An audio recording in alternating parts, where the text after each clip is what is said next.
નમસ્કાર, આપ જોઈ રહ્યા છો સ્પાર્ક ટુડે ન્યૂઝ. કેન્દ્ર સરકારના વડાપ્રધાન નરેન્દ્ર મોદીના નેતૃત્વ હેઠળ પૂર્ણ થયેલા 12 વર્ષના કાર્યકાળ દરમિયાન દેશભરમાં થયેલા વિકાસ કાર્યો અને જનકલ્યાણકારી યોજનાઓ અંગે માહિતી આપવા બારડોલીમાં મીડિયા સંવાદ કાર્યક્રમનું આયોજન કરવામાં આવ્યું હતું. કાર્યક્રમની અધ્યક્ષતા ગુજરાત રાજ્યના નાણાં, ઉર્જા અને પેટ્રોકેમિકલ્સ મંત્રી કનુભાઈ દેસાઈએ કરી હતી. આ પ્રસંગે બારડોલીના ધારાસભ્ય ઈશ્વરભાઈ પરમાર, માંગરોળના ધારાસભ્ય ગણપતભાઈ વસાવા તેમજ મહુવાના ધારાસભ્ય મોહનભાઈ ઢોળિયા સહિત ભાજપના આગેવાનો અને કાર્યકરો ખાસ ઉપસ્થિત રહ્યા હતા.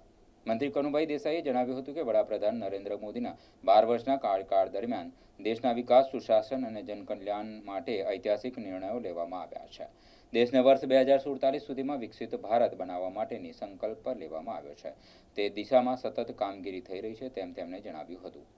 મંત્રીએ વધુમાં જણાવ્યું હતું કે કેન્દ્ર સરકાર પ્રથમ 2 વર્ષ દરમિયાન દેશના આશરે 18,000થી વધુ વીજળી વિહોણા ગામોમાં વીજળી પહોંચાડવાની ઐતિહાસિક કામગીરી કરવામાં આવી હતી, જેના કારણે લાખો પરિવારોને લાભ મળ્યો છે. તેમણે ગાંધીનગર સ્થિત ગિફ્ટ સિટીની સિદ્ધિઓ અંગે માહિતી આપી હતી. ગિફ્ટ સિટી આજે વૈશ્વિક નાણાકીય કેન્દ્ર તરીકે ઉભરી આવી છે અને વિશ્વની 80થી વધુ બેંકો અહીં કાર્યરત છે, જેના કારણે ગુજરાત આંતરરાષ્ટ્રીય ફાઇનાન્શિયલ હબ તરીકે વિકસી રહ્યું છે. કાર્યક્રમના અંતે ઉપસ્થિત પત્રકારો સાથે પ્રશ્નોત્તરી યોજાઈ હતી અને કેન્દ્ર તથા રાજ્ય સરકારની વિવિધ વિકાસલક્ષી યોજનાઓ અંગે વિગતવાર માહિતી આપવામાં આવી હતી. આપણા દેશના યશસ્વી વડાપ્રધાન અને ગુજરાતના પનોતા પુત્ર માનનીય મોદીજીએ જ્યારે ચૂંટાયેલી સરકારના વડા તરીકે સમગ્ર ભારતમાં એક નવું કીર્તિમાન સ્થાપિત કર્યું છે, ત્યારે એમના સમયગાળા દરમિયાન જે કામગીરી થઈ છે એની આપણે વિસ્તૃત જાણકારી માટે અને આપણે સરકારે જે અવિરત વિકાસ કર્યો છે, લોકોએ એમના ઉપર અવિરત વિશ્વાસ મૂક્યો છે અને હંમેશા વણથંભી રીતે જનકલ્યાણના કામો થયા છે એની ચર્ચા કરવા અને સમગ્ર દેશે નવા ભારતનું જે નિર્માણ થઈ રહ્યું છે તેમાં કેવી રીતે આગળ વધવું છે એનો રોડમેપ સંકલ્પ 2047 આત્મનિર્ભર ભારત અને વિકસિત ભારત 2047 માટેની આપણે જો ચર્ચા કરીએ તો સૌ પ્રથમ આપણે જોઈએ કે 2001માં મોદી સાહેબે જ્યારે ગુજરાતનું સુકાન સંભાળ્યું કચ્છના ભયંકર ધરતીકંપ પછી, અને તે સમયે લાગતું હતું કે ગુજરાત બેઠું થશે કે નહીં, અને જ્યારે મોદીજીને ગુજરાતનો વિકાસ કરવા માટે એમણે જોયું કે ભાષાવાદ, પ્રાંતવાદ, જાતિવાદ અનેક સંકટોથી જ્યારે દેશમાં અને રાજ્યમાં ઘસારો થઈ રહ્યો હતો, ત્યારે એમણે ફક્ત ને ફક્ત વિકાસની રાજનીતિ અપનાવી. જ્યારે પ્રવાસ કરતા લોકોએ કીધું કે સાંજે વાળું કરતી વખતે અમને વીજળી આપો, અને સૌ પ્રથમવાર ગુજરાતના દરેક ગામમાં જ્યોતિગ્રામ યોજના શરૂ કરીને દરેક ગામડામાં વીજળી 24 કલાક આપવાની શરૂઆત કરી. આવા અનેક પ્રયોગો એમણે ગુજરાતના વિકાસ માટે કર્યા કે વાઇબ્રન્ટ ગુજરાતથી ઉદ્યોગમાં લોકોને રોજગારી મળે, ઉદ્યોગો આવે તો ગુજરાતની આવક વધે. તે જ રીતે વનબંધુ આદિવાસીઓના કલ્યાણ માટે વનબંધુ યોજના બનાવી, સાગરખેડુ માટે સાગરખેડુ યોજના બનાવી, ખેતીના વિકાસ માટે કૃષિ મહોત્સવ યોજ્યો. આપણો ભારતનો અને ગુજરાતનો દરેક બાળક સારો નાગરિક બને એ માટે એનું શાળામાં નામાંકન થવું જોઈએ. એટલા માટે શાળા પ્રવેશોત્સવ કરી દરેક બાળક શાળામાં જાય. આ બધા પ્રયોગો પછી જ્યારે આપણા ગુજરાતના મુખ્યમંત્રી હતા, ત્યારે કે કોઈ પણ ગરીબ આદિવાસી કે ગરીબ માણસ માંદો પડે તેની સારવાર માટે કોઈ વ્યવસ્થા ન હતી, ત્યારે એમણે મા આરોગ્ય કાર્ડ કરી 2 લાખ સુધીની વ્યવસ્થા કરાવી કે ગમે તે હોસ્પિટલમાં જઈને માણસ ટ્રીટમેન્ટ લઈ શકે. આ ગુજરાતનું જે મોડેલ છે, સૌ પ્રથમવાર એમણે ગુજરાતમાં આખા ભારતમાં ક્લાઇમેટ ચેન્જ ડિપાર્ટમેન્ટ પહેલું ગુજરાતમાં શરૂ કર્યું, સોલાર પોલિસી ગુજરાતમાં કરી. ગુજરાતના આ જે મોડેલ જોયું એટલે સમગ્ર દેશે મોદીજીને વડાપ્રધાન તરીકે સ્વીકાર્યા, અને ભારતીય જનતા પાર્ટીએ આખા ઇતિહાસમાં સૌ પ્રથમવાર ચૂંટણી પહેલા વડાપ્રધાન પદના ઉમેદવાર જાહેર કર્યા, અને લોકોએ 2014માં મોદીજીને સંપૂર્ણ બહુમતી સાથે એક મેન્ડેટ આપ્યો, અને એ મેન્ડેટ પર ખરા ઉતરીને મોદી સાહેબે જે આ 12 વર્ષમાં કામ કર્યા છે એમાં આપણા ગુજરાતના ઘણા બધા મોડેલ કામો છે એ રિપીટ થયા છે એમ ચોક્કસ કહી શકાય. એમણે સૌ પ્રથમવાર તો કીધું કે મારે સ્વચ્છ ભારત પૂજ્ય મહાત્મા ગાંધીજીને ભેટ આપવું છે, અને જે રીતે સમગ્ર દેશમાં એમણે બહેનોના માટે ટોયલેટની જે વ્યવસ્થા કરાવી અને એના લીધે એક સુરક્ષા બહેનોને પૂરી પાડી, અને ત્યાંથી શરૂઆત થઈ. તે પછી એમણે કીધું કે આપણે જે રીતે આગળ વધી રહ્યા છે, આઝાદીના 65 વર્ષ પછી પણ આપણા 18,000 ગામડામાં વીજળી નહીં હતી, અને એમણે 2 વર્ષમાં આ વીજળી પૂર્ણ કરવાનું કામ જાહેર કર્યું, અને એ રીતે આખા દેશને વીજળી પૂરી પાડી. જોઈએ તો આપણા ગુજરાતને જે નર્મદા બંધના દરવાજા તૈયાર હતા, કોંગ્રેસના રાજમાં આની પરમિશન મળતી નહીં હતી, અને એના લીધે આપણું અડધું ગુજરાત સિંચાઈના પાણીથી વંચિત થતું હતું. એમણે વડાપ્રધાન થયાના 15 દિવસની અંદર જ આ દરવાજાની મંજૂરી આપી, અને આજે સમગ્ર ગુજરાત કચ્છ સુધી નર્મદાના પાણીનો ઉપયોગ કરી રહ્યું છે. આપણે જોઈએ છે કે આટલો લાંબો વરસાદ ખેંચાયો હોવા છતાં પણ અત્યારે આપણે આખા ગુજરાતને નર્મદા ડેમમાંથી પાણી પૂરું પાડ્યું છે.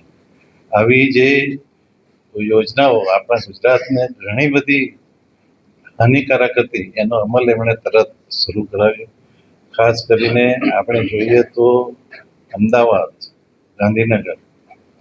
ગાંધીનગરમાં ગિફ્ટ સિટી, સિંગાપુર અને લંડનમાં જે કેસો થાય, આંતરરાષ્ટ્રીય વેપાર હોય કે કંઈ પણ હોય, તો એ કેસો માટેનું સેન્ટર અમદાવાદ ગિફ્ટ સિટીમાં બન્યું. IFSC સેન્ટર એટલે કે ઇન્ટરનેશનલ ફાઇનાન્સ સેન્ટર. આમાં આપણે મોટા કોઈ પણ વિમાન લેવા હોય કે મોટા શિપ લેવા હોય, આ બધાની લીઝિંગ વ્યવસ્થા પણ ગાંધીનગર ખાતે થાય છે, જે મુંબઈમાં નથી થતી કે દિલ્હીમાં નથી થતી, પણ તે મોદીજીના રાજમાં આપણા અમદાવાદમાં શરૂ કરવામાં આવ્યું છે. ગિફ્ટ સિટીમાં આખી દુનિયાની 35 થી 40 મોટી બેંકો આવી છે, અને આપણા ભારતની એમ મળીને 85 બેંકો ગિફ્ટ સિટીમાં કામ કરે છે. આ રીતે જોઈએ તો આખા ભારતનું ફાઇનાન્શિયલ નાણાકીય હબ એ ગિફ્ટ સિટી બની ગયું છે. બીજી રીતે જોઈએ તો સ્ટેચ્યુ ઓફ યુનિટી, જે સ્ટેચ્યુ ઓફ યુનિટીના લીધે આજે તાજમહલ કરતાં પણ આપણા સ્ટેચ્યુ ઓફ યુનિટીના મુલાકાતીઓ વધી ગયા છે, અને ગુજરાતને ટુરિઝમ ક્ષેત્રે જો સારામાં સારું નામ કે આપણા ગુજરાતને ટુરિઝમના નકશા પર મૂક્યું હોય તો કચ્છનું રણ. એના લીધે આપણે વિશ્વના અનેક પ્રવાસીઓને આકર્ષી શક્યા છીએ. ખાસ કરીને ગુજરાતનો 1600 કિલોમીટરનો દરિયા કિનારો છે, અને આખા ભારત પણ મોટાભાગે દરિયા કિનારાથી ઘેરાયેલું છે. ત્યારે સાગરમાલા પ્રોજેક્ટ એમણે પોતાના કાર્યકાળ દરમિયાન કર્યું. મત્સ્ય ઉદ્યોગ ખાતું પણ એમના સમયમાં કરવામાં આવ્યું. આપણા પરસોત્તમ રૂપાલાજીએ જ્યારે મત્સ્ય ઉદ્યોગ ખાતું સંભાળ્યું, ત્યારે આપણા ગુજરાતના અનેક શહેરોને સાગરમાલા પ્રોજેક્ટથી જોડવાનો અને દરેક મુખ્ય સ્થળોએ સાગરની જેટી બનાવવાનો કાર્યક્રમ નક્કી કર્યો. આપણા ગુજરાતની ઘણા બધા મત્સ્ય ઉદ્યોગ કેન્દ્રો ખાતે જેટીની સ્થાપના થવા જઈ રહી છે. બીજું જોઈએ તો સૌ પ્રથમવાર જનધન ખાતા ખોલ્યા. લોકોને ખબર નહીં હતી કે આ જનધન ખાતાનો ઉપયોગ શું થવાનો છે.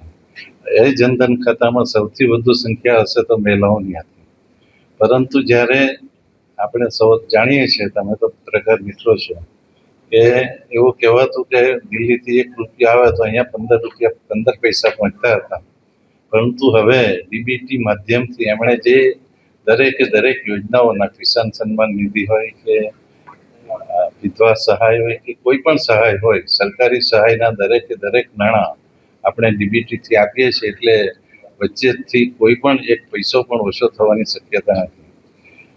આ બધી યોજનાઓ આપણે જોયું કે કોરોના કાળ દરમિયાન લોકોને અનેક હોસ્પિટલ અને ડાક્ટરી સેવાની જરૂર પડી, ત્યારે આયુષ્યમાન કાર્ડ કે જેનાથી 5 લાખ સુધીની સગવડ દરેક કુટુંબને મળી રહે, અને આપણી ગુજરાત સરકારે એ 5 લાખને વધારીને 10 લાખ સુધીની જે સગવડ કરી છે.